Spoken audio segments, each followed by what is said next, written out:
Good Sunday morning, Olive, Arlo, and Frank. Welcome to beautiful Jacksonville Beach.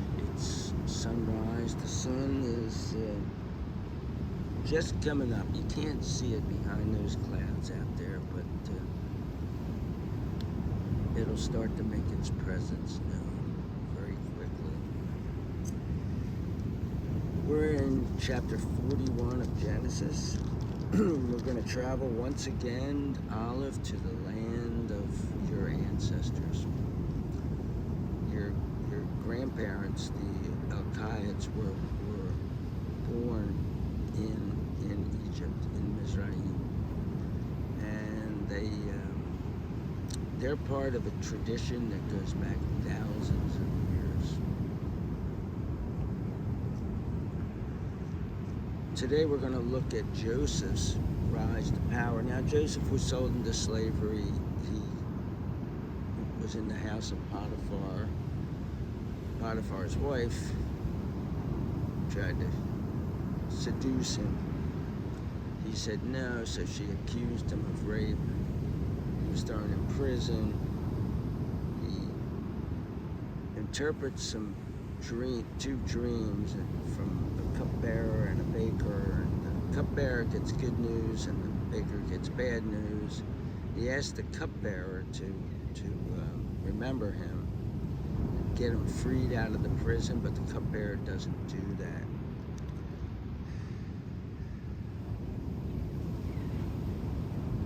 So we're going to see that he was in prison for 2 years.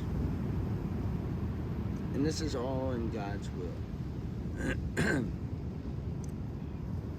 Chapter 41 says, at the end of 2 full years, Pharaoh had a dream. As he was standing in the Nile, 7 fine-looking fat cows were coming up out of the Nile, and they gazed up in the reeds. Then 7 bad-looking, thin cows were coming up after them from the Nile, and they stood beside the other cows at the edge of the river. The bad-looking thin cows ate the 7 fine-looking fat cows. Then Pharaoh woke up. So this would be a nightmare because cows eat grass. They're not carnivores.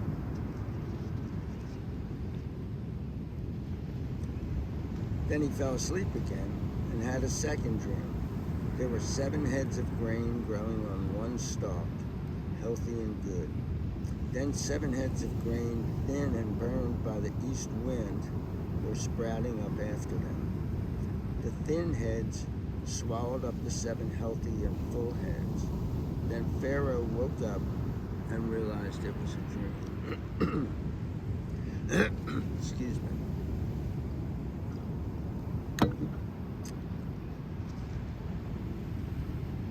In the morning he was troubled, so he called for all the diviner, the diviner, I think is how you say it. They divine things,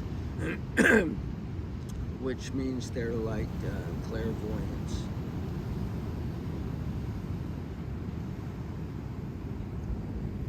He called for the diviner priests of Egypt and all its wise men. And we'll see how wise these guys are, the wise guys. Pharaoh told him his dreams, but no one could interpret them for him. Then the chief cupbearer said to Pharaoh, today I recall my failures. Pharaoh was enraged with his servants, and he put me in prison in the house of the captain of the guards, me and the chief baker. We each had a dream one night. Each of us had a dream with its own meaning. Now a young man, a Hebrew, servant of the captain of the guards, was with us there. We told him our dreams, and he interpreted the meaning of each of our respective dreams for us. It happened just as he had said to us. Pharaoh restored me to my office, but he impaled the baker. Then Pharaoh summoned Joseph, so they brought him quickly out of the dungeon. He He shaved himself, changed his clothes, and came before Pharaoh. So up until this point in time, Joseph probably had a big beard, full head of hair, and he wore what he would have worn probably when he got there. I mean, every once in a while he got a new tunic or something, but for the most part, you wore what you wore.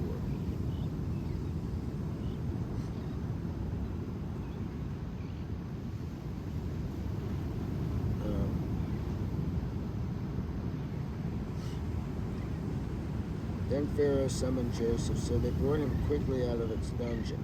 He shaved himself, changed his clothes, and came before Pharaoh.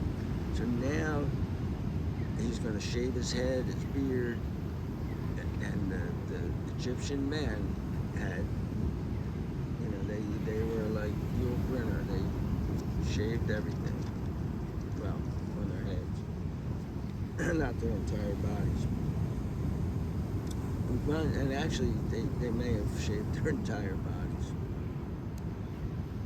But you can see when you look at those Egyptian, well, they're not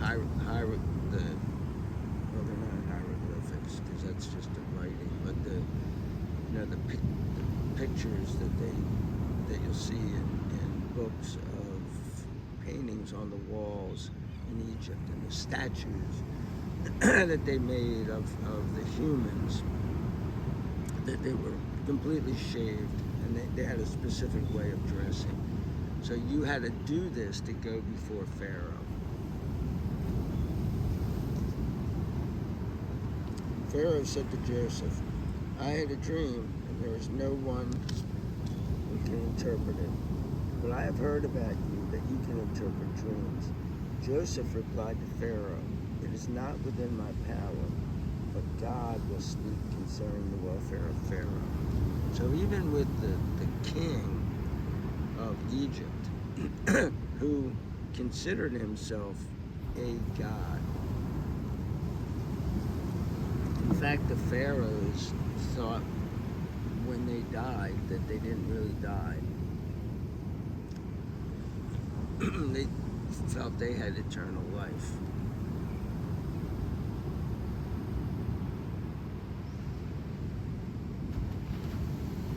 It is not within my power, but God will speak concerning the welfare of Pharaoh. Then Pharaoh said to Joseph, in my dream, I was standing by the edge of the Nile. So now he's going to do this again, and it's something that drives you crazy in the Bible, but they tell the story over and over.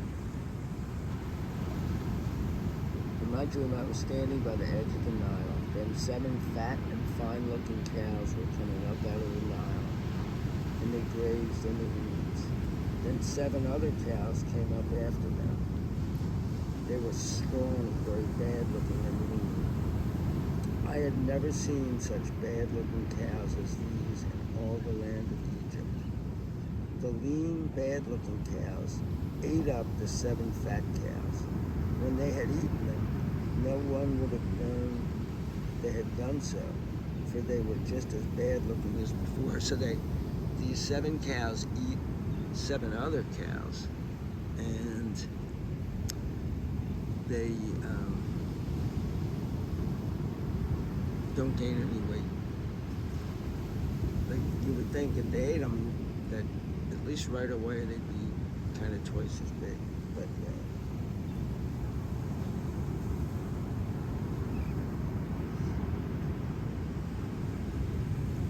then I woke up.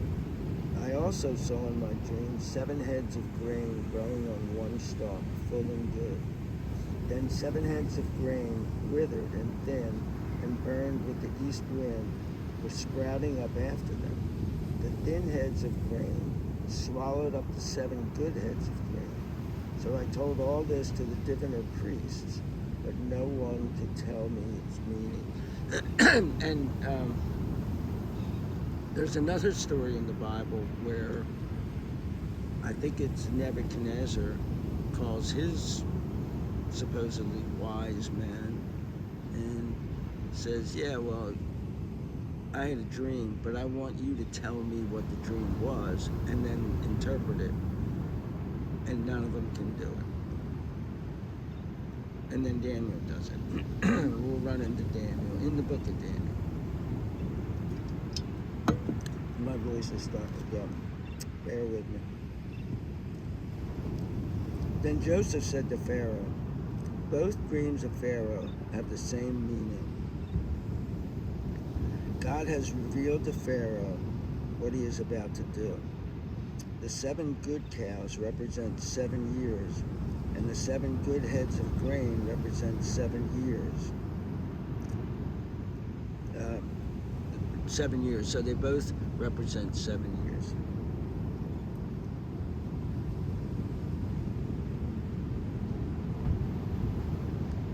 The 7 lean, bad-looking cows that came up after them represent 7 years, as do the 7 empty heads of grain burned with the east wind. They represent 7 years of famine. This is just what I told Pharaoh. God has shown Pharaoh what he is about to do. 7 years of great abundance are coming throughout the whole land of Egypt. But 7 years of famine will occur after them, and all the abundance will be forgotten in the land of Egypt. The famine will devastate the land, and so crops aren't going to grow for like 7 years. This is pretty messed up.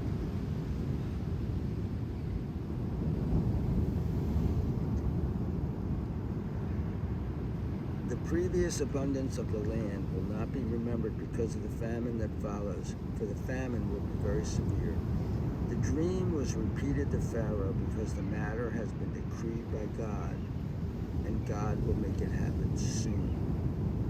So now Pharaoh should look for a wise and discerning man and give him authority over all the land of Egypt. So we see a pattern here. Every place that Joseph goes, he's a slave, but he winds up being put in charge of major things. Let's see what happens here. Pharaoh should do this. He should appoint officials throughout the land to collect 1/5 of the produce of the land of Egypt during the 7 years of abundance. They should gather all the excess food during these good years that are coming. By Pharaoh's authority, they should store up grain so the cities will have food, and they should preserve it. This food should be held in storage for the land in preparation for the 7 years of famine that will occur throughout the land of Egypt. In this way, the land will survive the famine. This advice made sense to Pharaoh and all his officials. So Pharaoh asked his officials, "Can we find a man like Joseph, one in whom the Spirit of God is present?" So now Pharaoh, who is a god, is so impressed with what this young man has done that he's invoking the name of the God of Yahweh. And now none of this is to say that he's a believer in God. He just sees the power of the God of the Israelites. So Pharaoh said to Joseph, "Because God has enabled you to know all this, there is no one as wise and discerning as you are. You will oversee my household, and all my people will submit to your commands. Only I, the king, will be greater than you." So once again, he's the second in command. He was the second in command at Potiphar's house. He was the second in command in prison. And now he's the second in command over all of Egypt, which was the world power at the time.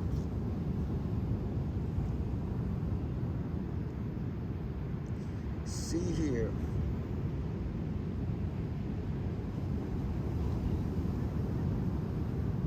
"See here," Pharaoh said to Joseph, "I place you in authority over all the land of Egypt." Then Pharaoh took his signet ring from his own hand and put it on Joseph's. And this is like the signet that Judah gave to Tamar in pledge for bringing back a goat. He clothed him with fine linen clothes and put a gold chain around his neck. Pharaoh had him ride in the chariot used by his second in command, and they cried out before him, "Kneel down!"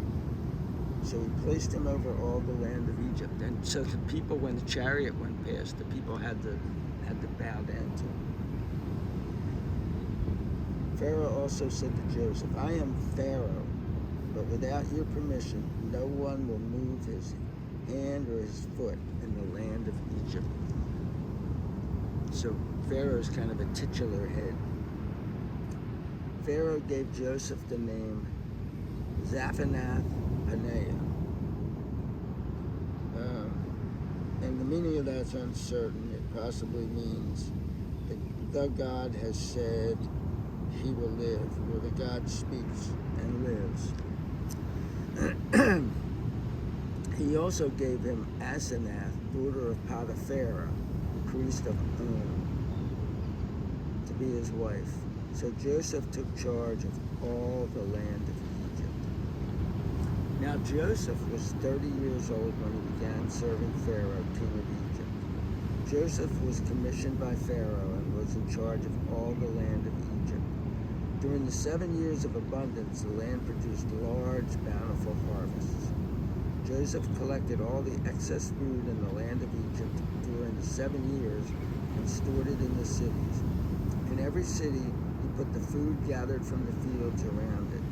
Joseph stored up a vast amount of grain, like the sand of the sea, until he stopped measuring it because it was impossible to measure. 2 sons were born to Joseph before the famine came. Asenath, daughter of Potiphar, priest of On, was their mother. Joseph named the firstborn Manasseh, saying, "Certainly God has made me forget all my trouble and all my father's house." He named the second child Ephraim, saying, "Certainly God has made me fruitful in the land of my suffering." And so Manasseh means forgetting, and Ephraim means fruitful. These 2 kids are going to play into this when the family is reunited in a big way. I'm not going to get into it too much, but I will when we get to it.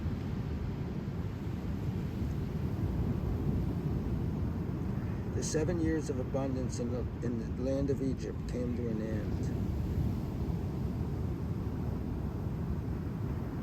Then the 7 years of famine began, just as Joseph had predicted. There was famine in all the other lands, but throughout the land of Egypt, there was food. So that they had famine, but they also had food because they had stored it away.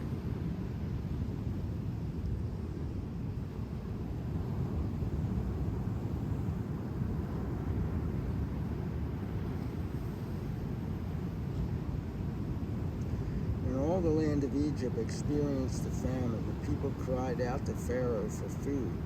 Pharaoh said to all the people of Egypt, "Go to Joseph and do whatever he tells you." While the famine was over all the earth, Joseph opened the storehouses and sold grain to the Egyptians. The famine was severe throughout the land of Egypt. People from every country came to Joseph in Egypt to buy grain, because the famine was severe throughout the earth. So that sets up what's going to happen next. It's going to be family reunion time. We're going to see the children of Israel, literally the sons of Israel, head to Egypt to try to get some food. They're going to go a couple times. We're going to take a look at their first trip there and what happens. And until then, peace out and hello sunrise.